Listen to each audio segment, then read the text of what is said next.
5 o'clock, and this is Observer Radio News. I'm Julie Tu with Christopher Baker and Ozman Omar.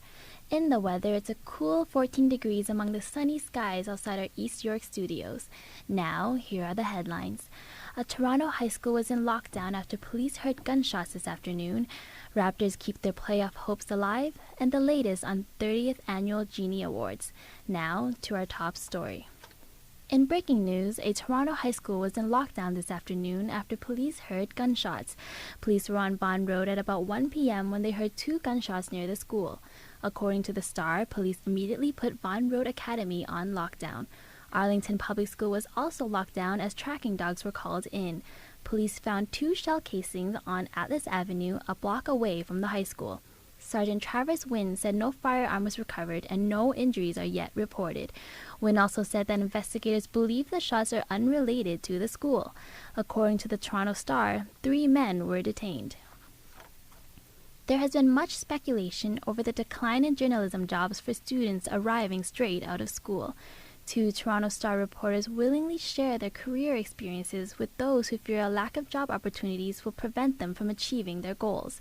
As Observer's Laura Grand reports, aspiring journalists are eager to gather tips and advice from the professionals. Who better to turn to for journalism career advice than 2 seasoned veteran reporters?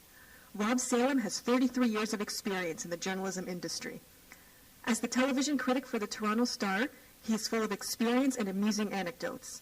He admits he struggles with multi-platform journalism, but acknowledges that being an internet savvy is beneficial to upcoming young reporters. The worst. It's both a good and bad time, actually, to get into it, because being young and going in, you're more open to this whole multimedia thing, which I'm still trying to wrap my head around. I mean, I'm finally here for the internet, and I don't get it. Toronto Star movie columnist Peter Howell says that learning to communicate with your interviewee and making it an enjoyable experience is the key to a good interview. And make it a conversation and make it enjoyable, because it's all about, what we do is all about getting to know people, right? You're trying to communicate. So make it a worthwhile communication. Make it enjoyable, that person's glad they spent the time to talk to you. Both journalists have offered useful anecdotes and tips to students fresh out of journalism school for years. Their advice helps ease the fears of those who worry about the decline of journalism. This has been Laura Grande, Observer Radio News, Toronto. Facebook really is a new means of communication. TTC Chair Adam Giambroni announced today his decision not to run for re-election of City Councillor. According to the Star, he used his Facebook page to confirm his decision not to return to the Davenport ward. Giambroni told CBC News that while he will not run again this year, he still wants to return to politics sometime in the near future, over the next 35 years, he says. As for his fates with the Toronto Transit Commission, he says he will remain chair until his term ends. In world news, the body of Poland's First Lady, Maria Kaczynska, arrived in Poland today. Polish President Lech Kaczynski and his wife were killed in a plane crash Saturday. The plane was flying over Russia when it crashed, killing 96 people. According to the National Post, Russian investigators say it was due to human error. Thousands of mourners lined up at the presidential palace in Poland to pay respects. CBC News reports that the line was more than a kilometer long. The funeral for the late presidential couple is set to be held on Sunday at Krakow's Cathedral. And that's all for today's top headlines. Now on to Kris for the latest in sports. Thanks, Julie. Well, the Toronto Raptors kept their playoff hopes alive with a victory over the Detroit Pistons in Michigan last night. The Raptors' 111-97 win put them within half a game of the Chicago Bulls for the final postseason spot. Toronto had a season high of 37 assists as a team. If the Boston Celtics beat Chicago tonight, Toronto will be tied for the final playoff position in the Eastern Conference. The Raptors will face the New York Knicks tomorrow night at 7 at the ACC for the final game of their regular season. If the Celtics game tonight ends in Toronto's favor, the Raptors will be battling the Knicks for the final playoff position of the Eastern Conference. In baseball, the Toronto Blue Jays continue the series against the Chicago White Sox tonight at 8:30 at the Rogers Center. Ricky Romero will start for the Jays against Chicago's Gavin Floyd.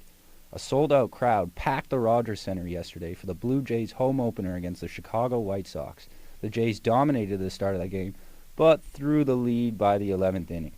The final score of the game was 8-7 for the White Sox. Toronto fans jeered Alex Rios as he stepped up to bat, but that didn't stop him from hitting 3 for 5 at the plate with one run scored. Student athletes at Neil McNeil are having a great school year. The Olympic weightlifting team won the provincial and national junior championships, and as Ozman Omar reports, success in the sport helps some of the students stay out of trouble. 16-year-old Carl Applicador trains with free weights regularly. The East York team is a member of the Neil McNeil High School Olympic weightlifting team.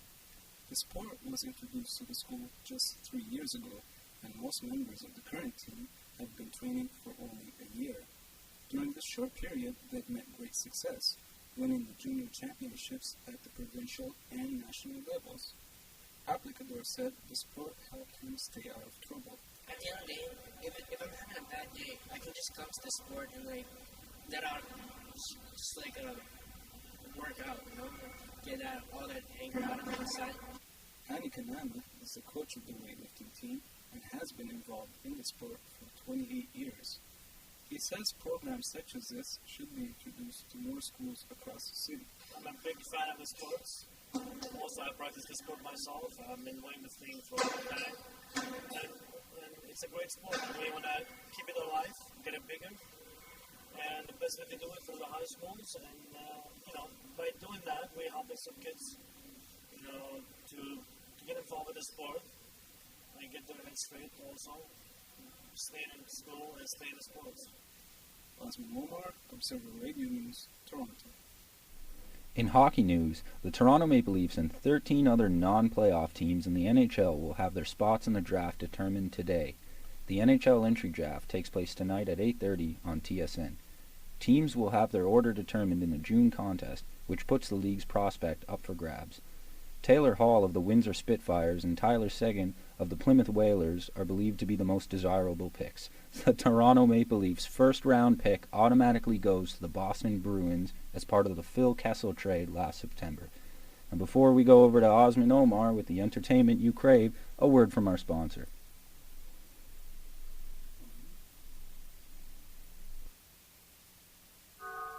Hello? Hello? Hi, I'm your neighbor. Next door neighbor. Yeah? I missed you when you moved in, I guess. Really? I wanted to explain about that shelf in your refrigerator. The shelf? Oh, you mean the bottom shelf.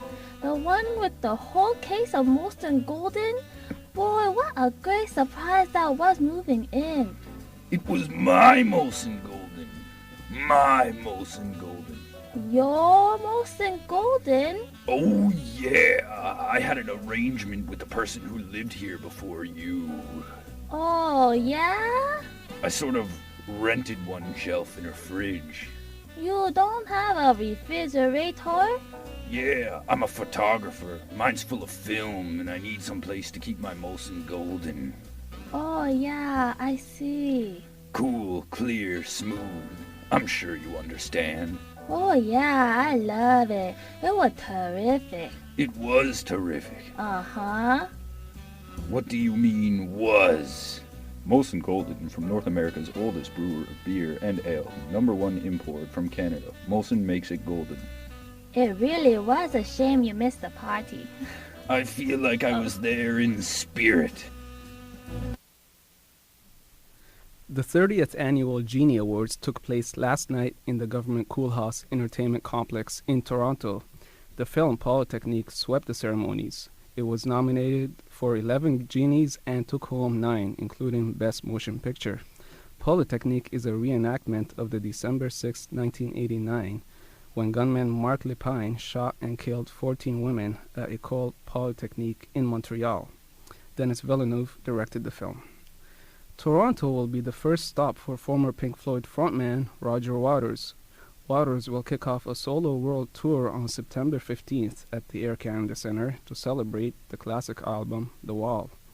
The Wall was released in 1979 and is one of the best-selling albums of all time. Waters will be touring 35 cities. Canadian novelist Ted Babiak visited Toronto to tell his fans a story of how to become a man. Babiak launched his latest novel, A Man, at East York's Dorokio pub.